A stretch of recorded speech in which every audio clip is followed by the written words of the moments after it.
sukurtais viduje, ar kur, ar mes nežinom, skirstote pinigus.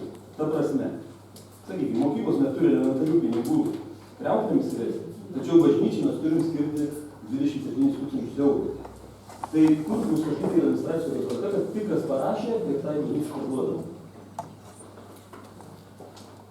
Yra prašymas, yra pinigai gauti iš europinio lėšų sugrįžo pernai metais, pernai metų veikla ir pagal prašymą siūloma tarybai šitą tarybos sprendimą, o tvirtina tarybų. Petras Subačius, prašau. Ne, man neatsakė, tai Siūlom tai pagal prašymus ir siūlom patvirtins arba ne. Čia bus sekas palaikys. Petras Subačius, prašau. Tai jūs kaip ir atsakėt, iš kokių fondų bus mokama. Tai gauti. Dabar tai 27 000. Dar, man atrodo, nėra paskirta europinių pinigų. Yra gauti. Pernai metais mes vykdėm europinį projektą. 110 sumokėjai. Pernai metais mes vykdėm europinį projektą ir iš europinio projekto sugrįžo lėšos 36 800 eurai ir tuos pinigus reikia paskirstyti, padidinti biudžeto asignavimus, tik jos paskirstyti. Kodėl ne mokyklom, ne kultūros?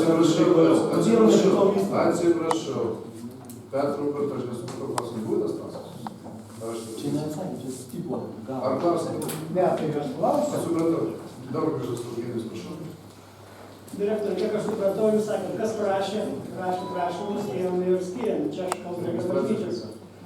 Evangelikų liuteronų tikinčiųjų bendruomenė, kiek aš žinau, irgi yra parašęs prašymų pagalbai iškristi savo šventoriaus kiemą. Tai gal reikia ir jiems skirti pinigų kažkaip tai draugiškiau, dabar viskas katalikų. Kodėl tai skiriate evangelikų? Aš per daug užnekėjau. Prašymų yra ir daugiau. Nėra europinių lėšų. Ir iš kitos pusės bažnyčia reikalinga, tai kas reikalinga ir uždarčių. Bet kas yra, apsisprendimas yra tarybos narių. Religijos kelneris yra pavardžių minučių. Jūsų klausimus nebus paliktas. Petras Subačius, antrą klausimą, prašau. Tai jūs direktorių taip ir neatsakė. Tai kas nusprendžia, kad skirti tą? Jūs sakėt, tvarkos nėra, taip supratau.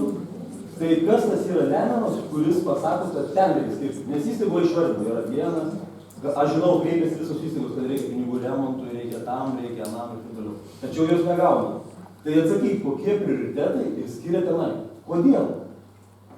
Nes žmonės gyvena ne dėl to, ne dėl bažnyčių, gyvena, kad vaikus veda darželį, kad turi kur įjimti, kad turi... Čia žmonės dėl to gyvena, ne dėl to, kad bus gražu. Aš sutinku, kad yra pinigų dėl būn gražu. 60 sekundžių klausimus.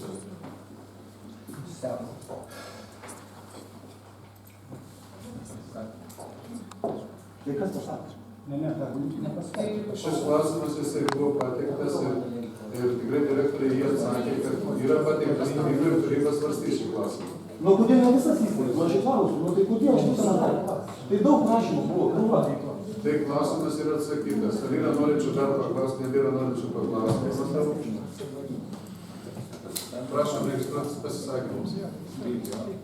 Ai, čia jau dar klausimą antrą. Ne, nu tai aš pirmą darau. Hubertas, Petras, prašom pasisakyti. Aš vėliau pasisakysiu. Jūs atsisakot pasisakyti? Tai pirmą padaryti. Petras Hubertas buvo pirmas. Prašom Aš pasisakyti. klausimą antram klausimui pateikiau, o pasisakymą dabar aš turėčiau. Ne, jūs sako laikas. Tai kas pasisakymus registruoti? Tai Kriščiūnas, prašau. Skuteri. Tai jau tu aš. Nu, tai pasakyti. Tai iš naujo pradėk, man jau jeigu laiks, 47 galiu. Kalbėsim. Na, iš tikrųjų, man gaila, iš tikrųjų daugumos tokie sprendimai man stebina ir aš nebesuprantu, kam tie pinigai skiriami ir kam nenaudojami. Iš tikrųjų, aš kaip ir sakiau, pinigai turėtų būti naudojami tik tam, kad žmonės jaustųsi čia gerai, pagėgiuose, kad sugrįžtų, kur yra vystytų turizmas, pramonė, kad liktų jaunimas ir taip toliau. Tačiau jūs darot viską atvirkščiai. Jūs sukišat kažkur, kur nesukuria jokios pridėtinės vertės. Reikia mums šiai dienai, kad vaikai turėtų kuo užsiimti, ką daryti, kad nedingtų motyvacija, kaip rašo kultūros centras, kad žmonės turėtų darbą, kad galėtų oriai gyventi. Tačiau jūs paimat antrą kartą, jau 101 000 eurų davėt, šiandien 27 000 davėt, prieš tai, kiek aš atsimenu, buvo 70 000 liūdota. Kiek ten yra, tai mes išlaikytumėm dar vieną įstaigą didžiausią, aš nežinau, verslo inkubatorių, kur čia pastatytumėm ir galėtų gyventi. Tai mes tikrai nepritarsim tokiam nelogiškam sprendimui ir pinigų švaistymui. Tai jūs dar man sakė, dadėsite, Dėjau, ačiū. Žiūrėtų man. Kriščiūnas, prašau. Biudžeto svarstyme, aiškinamajame rašte 4 punktas kalba taip, galimos neigiamos priimto projekto pasiekmės ir kokių priemonių reikėtų imtis, kad tokių pasiekmių būtų išvengta. Pats klausimas klausia, ar kad tokių pasiekmių būtų išvengta. Tačiau išvadoje parašyta, neigiamų pasiekmių nenumato. Čia nesminis klausimas yra, tik tai tokia redakcija nelabai kokia, mes ne vienas nežinom, ar mes į tai nubusime. Ir čia gali keistis ir biudžeto reikalai, ir negauti paskolų ir panašiai, todėl tokias išvadas, abstrakčias reikėtų nerašyti. Aš manau, tai reikėtų parašyti. Klausimų sprendimui sudaryti komisiją ir juos spręsti. Tai čia yra mano nuomonė. Ir mes dar ant to paties pakomentuoti direktoriaus atsakymą dėl evangelikų bažnyčios. Kažkaip tai pasakyta buvo, kad sprendžia tarybos nariai. Tvarkoj, jeigu sprendžia tarybos nariai, tai reikia į šį klausimą, kuris Vaišvila Pemsas buvo parašęs. Ačiū jūsų laikas. Pateikti svarstymui, o kreipsi ar ne jūsų reikalas? Laikas baigėsi. Petras Ubertas, prašom. Pasikūnės vasaros, kad negaus pinigų niekas. Gerbiami tarybos nariai, nepaprastai yra sunku kalbėti, kada yra švaistami pinigai. Tikrai ten, kur neturėtų būti švaistomi. Aš visada buvau prieš. Teisingai paminėjo kolegas, mes jau bažnyčiai skyrėm virš 1 milijonų. Prisiminkim, kaip kiti dirbo kunigai, kaip statė pradžią, kaip rinko visas lėšas. Dar gražiau, kai kas dalyvauja mišiuose, aukšti Seimo nariai ir jau savo rinkiminiai apygardai sako, kad reiškės, čia yra mano kažkas padaryta, pinigai gaunami per Seimą, viskas netiesa, tai yra melas žmonių apgaudinėjimas ir aš tikrai būsiu kategoriškai prieš. Mečislavas Ramanauskas, prašau. Aš turiu pagalvoti visiems gerbiamiems tarybos nariams, apsišarvuoti kantrybę, čia yra ne pirmas kartas ir ne paskutinis, kad bus paskirtos lėšos bažnyčios statybai. Ačiū. Gal ir rūtos schemą, jeigu žiūrėjot paporą. Atsiprašau, Petrai. Remigijus. Kokia čia kantrybė gali būti?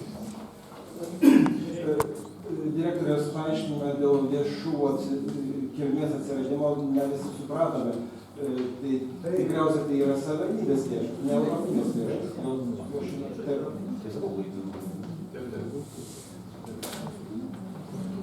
Vieną norėčiau daugiau pasisakyti.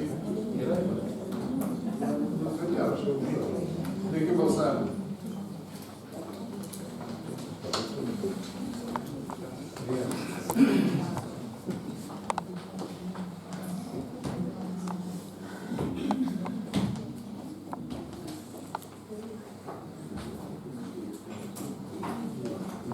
Už 5 susilaikė, 2 prieš, sprendimas patvirtintas.